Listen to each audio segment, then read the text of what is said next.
নিত্য প্রয়োজনীয় পণ্যের মূল্য বৃদ্ধি সহনীয় পর্যায়ে রাখা, নির্বাচনী রোডম্যাপ সহ নানা দাবিতে আজও দেশের বেশ কয়েকটি জেলায় সমাবেশ করছে বিএনপি। এদিকে দীর্ঘ ১৯ বছর পর গোপালগঞ্জে জনসভা করছে বিএনপি। আওয়ামী লীগের দুর্গ হিসেবে খ্যাত গোপালগঞ্জ শহরের পৌর পার্কের মুক্ত মঞ্চে এই সমাবেশের আয়োজন করেছে বিএনপি। এরই মধ্যে গোপালগঞ্জ শহর সহ জেলার আনাচে কানাচে জিয়াউর রহমান, বেগম খালেদা জিয়া ও বিএনপির ভারপ্রাপ্ত চেয়ারম্যান তারেক রহমানের ছবি সংবলিত ব্যানার, ফেস্টুন ও তোরণ শোভা পাচ্ছে।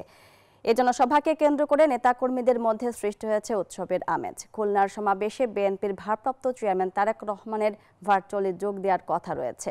মুন্সিগঞ্জে বিএনপির সমাবেশে প্রধান অতিথি হিসেবে থাকবেন বিএনপির স্থায়ী কমিটির সদস্য ডক্টর খন্দকার মোশাররফ হোসেন।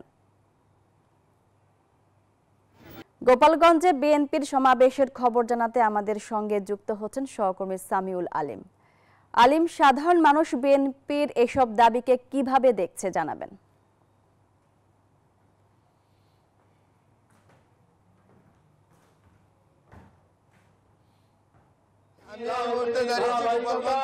পৌর উন্মুক্ত মঞ্চে এখানে সকাল 10টায় বিএনপির সমাবেশ শুরু হওয়ার কথা থাকলেও এখনো শুরু হয়নি, কিন্তু এরই মধ্যে নেতাকর্মীরা আসতে শুরু হয়েছে।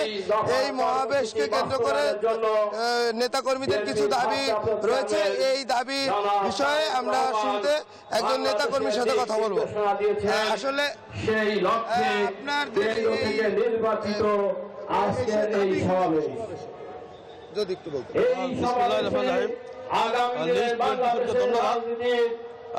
আমাদের আজকের যে সমাবেশ, এটা বিএনপির কেন্দ্রীয় কর্মসূচি হিসাবে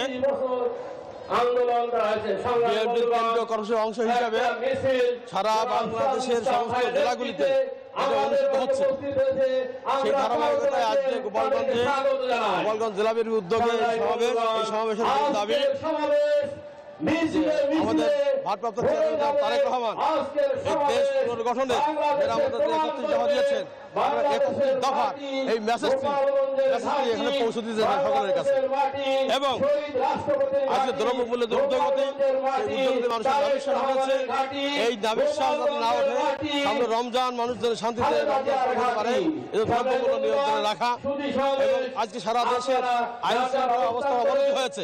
এই অবনতির আইন শৃঙ্খলা উন্নতি করা সর্বোপরি আজকে দেশ রাজনৈতিক সরকার পরিচালনা করে দ্রুত রাজনৈতিক ম্যাপ দিয়ে দেশের অস্থির দূর করা এবং নির্বাচনের সুনিশ্চিত তারিখ ঘোষণার দাবিতে আমাদের এই আজকের সমাবেশ। আমরা আশা করছি আজকের সমাবেশে লক্ষ জনতার উপস্থিতি হবে এবং সুশীল সম্পন্ন হবে। আমাদের এই গণ দাবিগুলি, আমাদের মেসেজগুলি সরকারের কাছে পৌঁছাবে এবং বাস্তবায়িত হবে। ধন্যবাদ। আপনারা শুনছিলেন এই নিয়ে গোপালগঞ্জে বিএনপির নেতাকর্মীদের খুব আনন্দ উল্লাসে মরছে। এই ছিল গোপালগঞ্জের বিএনপির সমাবেশের সর্বশেষ। বিএনপির সমাবেশের খবর জানাতে গোপালগঞ্জ থেকে যুক্ত ছিলেন সহকর্মী সামিউল আলিম।